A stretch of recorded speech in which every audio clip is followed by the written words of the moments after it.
ಜನ ಇದ್ದೀವಿ ಸರ್, ಮಕ್ಕಳ ಧೈರ್ಯ ಇಲ್ಲ, ಒಬ್ಬರಿಗಾದ್ರೂ ತೋರಿಸಿಲ್ಲ ಇಲ್ಲ.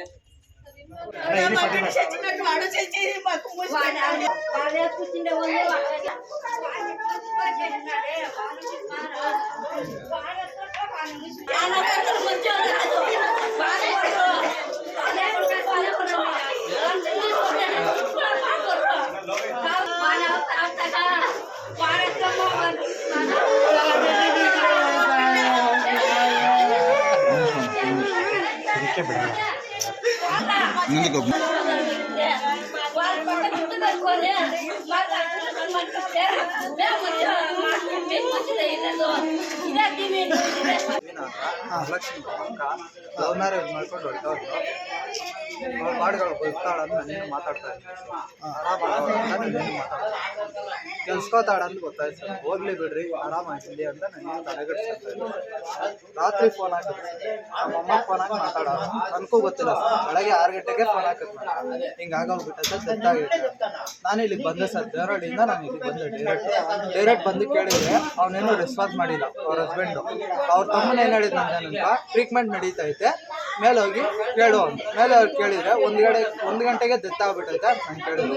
ಇಲ್ಲಿ ಹಾಸ್ಪಿಟ್ಲಾಗಿ ಬಂದು ನಾನು ಕೇಳಿದ್ರೆ ಸರ್ ಮ್ಯಾಚ್ರಿಗೆ ನಮ್ಮ ಅಕ್ಕನ ನೋಡ್ಬೇಕು ಅಂದರೆ ಪರ್ಮಿಷನ್ ಕೇಳ್ರಿ, ಪರ್ಮಿಷನ್ ಕೇಳಿಬಿಟ್ಟು ನೀವು ಬಂದು ನೋಡ್ರಿ ಅಂತ ಅಷ್ಟೇ ಸರ್. ಆಮೇಲೆ ನಾನು ಅವ್ನು ಕೇಳಿದ್ರೆ ಯಾವುದೋ ಸಿಲ್ಲಿ ರೀಸನ್ ಹೇಳ್ತಾರೆ ಸರ್.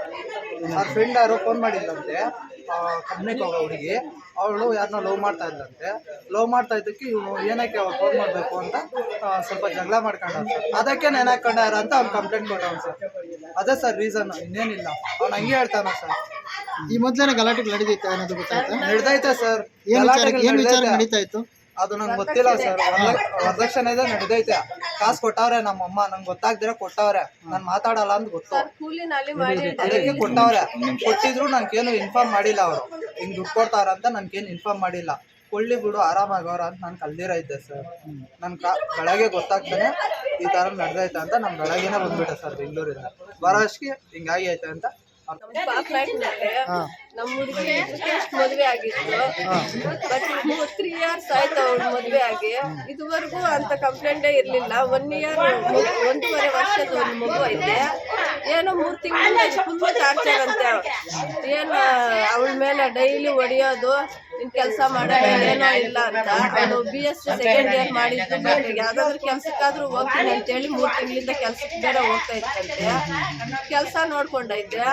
ಅದು ಸಂಬಳನೂ ತಂದು 3 ತಿಂಗಳ ಸಂಬಳ ಅತ್ತೆ ಮಾವನ್ಗೆಲ್ಲ ಕೊಡ್ತಾ ಇದ್ದಂತೆ. ಅವಳು ಈ ರಾತ್ರಿ ಏನ್ ನಡೀತು ಏನೋ ಚೆನ್ನಾಗಿ ಹೊಡೆದ್ಬಿಟ್ಟವ್ರನ್ನ.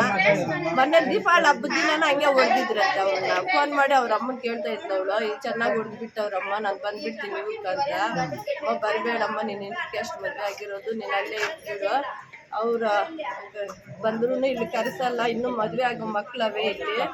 ಆಮೇಲೆ ಹೆಣ್ಣು ಕೊಡೋರು ಯಾರು ಬರಲ್ಲ, ನೀನು ಬಂದು ಮನೆಗಿದ್ರಿ ಅಂತೇಳಿ ಅವ್ರಮ್ಮ ಅಡ್ಜಸ್ಟ್ ಮಾಡ್ಕೊಂಡು ಹೋಗಮ್ಮ ಅಂತ ಹೇಳೈತೆ. ರಾತ್ರಿ ಏನು ಚೆನ್ನಾಗಿ ಹೊಡೆದ್ಬಿಟ್ಟವ್ರೆ. ನೇಣು ಹಾಕೊಂಡು ಸತ್ತೈತೆ ಅಂತೇಳಿ 1 ಗಂಟೆ ರಾತ್ರಿಯಲ್ಲಿ ತಗೊಂಡು ಬಂದು ಇಲ್ಲಿ ಅಡ್ಮಿಟ್ ಮಾಡವ್ರೆ. ಇವಾಗ ನೇಣು ಹಾಕೊಂಡು ಸತ್ತಿದ್ರೆ ಮಗುಗೆ ನಾಲ್ಗೆ ಆದರೂ ಬರಬೇಕಾಗಿತ್ತು, ಇಲ್ಲ ಕಣ್ಣಿಗ್ಲಾದರೂ ದಪ್ಪ ಆಗಬೇಕಾಗಿತ್ತು. ಏನಿಲ್ಲ, ನಾರ್ಮಲ್ ಆಗೇ ಐತೆ ಹೆಣ. ಇಲ್ಲಿ ಮಾತ್ರ ಸುಮ್ಮನೆ ಇಲ್ಲಿ ಹೊಡೆದಿರೋದು, ಇಲ್ಲಿ ಹೊಡೆದೈತೆ. ಆಮೇಲೆ ಕೈ ಕಾಲುಗಳ ಮೇಲೆ ಎಲ್ಲ ಇವಾಗ ನೋಡ್ಕೊಂಡೇ ಬಂದಿದ್ದೆ ಹೆಣನ. ಎಲ್ಲ ಬರೆಗೆ ಬಿದ್ದುಬಿಟ್ಟೈತೆ, ಕೈ ಕಾಲುಗಳ ಮೇಲೆ ಎಲ್ಲ, ಬೆನ್ನಿಂದಗಡೆ ಎಲ್ಲ ಬರೆಗೆ ಬಿದ್ದುಬಿಟ್ಟೈತೆ. ಚೆನ್ನಾಗಿ ಹೊಡೆದು ಸಾಯಿಸ್ಬಿಟ್ಟು ಇಲ್ಲಿ ಅಡ್ಮಿಟ್ ಮಾಡವ್ರೆ. ಈ ಪೊಲೀಸ್ ಸ್ಟೇಷನ್ ಅವರಂತ ನೆಗ್ಲೆಕ್ಟ್ ಮಾಡಿಬಿಟ್ಟವ್ರೆ. ಬೆಳಗ್ಗೆ 7 ಗಂಟೆಯಿಂದ ಇಲ್ಲಿದ್ದೀವಿ ಮಕ್ಕಳನ್ನ ಕರ್ಕೊಂಡು ಬಂದು. ಇದುವರೆಗೂ FIR ಬುಕ್ ಮಾಡಿಲ್ಲ. ಬಟ್ ನಾವು ಧರಣೆ ಕುತ್ಕೊಂತೀವಂದರೆ ಇವಾಗ ಮಾಡವ್ರೆ. ಅದು ಏನಂತ ಮಾಡೋರೋ ಗೊತ್ತಿಲ್ಲ. ಅಲ್ಲಿ ನಮಗಂತ ನ್ಯಾಯ ಅಂತೂ ಸಿಗಲಿಲ್ಲ ಇಲ್ಲಿ. ಅವ್ರ ಕಂಪ್ಲೇಂಟಲ್ಲಿ ಏನು ಬರ್ದವ್ರೆ ಏನೋ ಗೊತ್ತಿಲ್ಲ. ದಯವಿಟ್ಟು ನೀವಾದರೂ ಇದು ಮಾಡಿ ನಮ್ಗೆ ನ್ಯಾಯ ಕೊಡಿಸಿ. ನಾವು ಹೆಂಗೋ ಹೋಗಿರೋ ಮಗು ಅಂತ ಸಿಗಲ್ಲ, ಅದಕ್ಕೂ ಒಂದು ಮಗು ಐತೆ.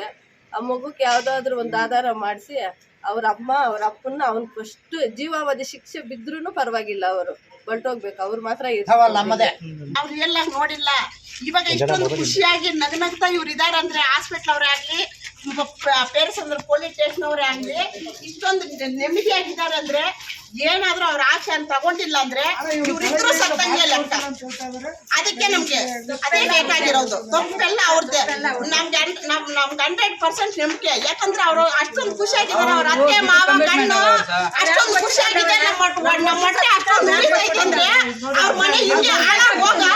ದುಡ್ಡು ಕಮಿಟ್ಮೆಂಟ್ ಆಗವ್ರೆ ಇಲ್ಲ ಒಂದು ವರ್ಷ ಆಯ್ತು ಮಾಡಿರೋರು ಇವತ್ತು ಬೇಕಾದ್ರೆ ನನ್ನನ್ನ ಅವ್ರ ಬೇಕಾದ್ರೆ ಜೈಲಾಗಿ ಇಟ್ಕೊಳ್ಳಿ ಬಿಡ ನನ್ನ ಮಕ್ಳು ಬಟ್ಟೆಗೆ ಅಂತ ಇವಾಗ ಇವ್ರು ಇಂಥ ಮಹಾ 1,00,000 2 ಲಕ್ಷಕ್ಕೆ ಹಿಂಗ್ ಮಾಡ್ಬೇಕಂದ್ರೆ ದೇಶ ಕಾಯ್ತಾ ಇದಾರಲ್ಲ ಆ ಭಗವಂತರಿಗೆ ನಾವ್ ಏನಂತ ಕೈ ಎತ್ತಿ ಮುಕ್ಕಬೇಕು.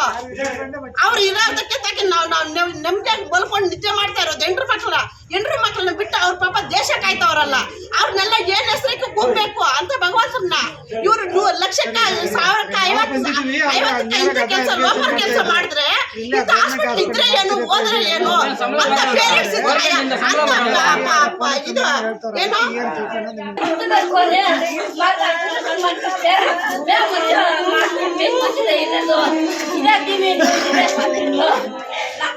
జై జనం ఉన్నావా బాయ్